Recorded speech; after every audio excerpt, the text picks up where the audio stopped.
All right. Well, I'm going to try not to hit you too hard today, but you have said to me in the past privately that once you produce a UFC champion, you may not stick around all that long thereafter. And hopefully all of your Fortis MMA brethren aren't necessarily ingesting this. No, I say that tongue in cheek, but now you get your first UFC title as a head coach, courtesy of Brandon Moreno. Yes, it comes in a somewhat unorthodox way, but upon reflection, what are your whole thoughts on the manner in which your first UFC championship materialized?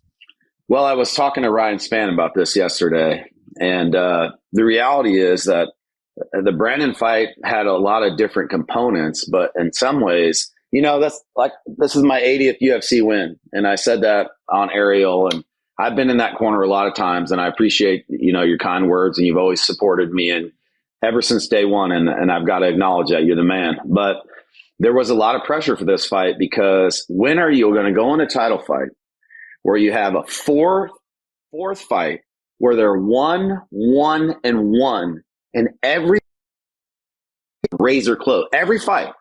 So that, and then the circumstances obviously weren't perfect for anybody. So to come in there on, just barely 6 weeks and have to get everything organized, there was actually probably more pressure on this situation than there would be for me if I take Ryan or Jeff or one of these guys, because that'll be their first title fight. It won't be a quadrilogy. I mean, and right. So, and it won't be in Rio, and it won't be with all the so the pressure from Brandon's fight and the gravity of it and how big it was and in enemy territory. And then, obviously Figgy knew him so well. So when I was crafting the strategy and thinking about all that, I was got to think about Figgy knows every little thing about Brandon. How do we get Brandon to do things differently in a way to kind of just, because I believe Brandon was a better fighter and I believe that we could prove it pretty easily. And to get that all done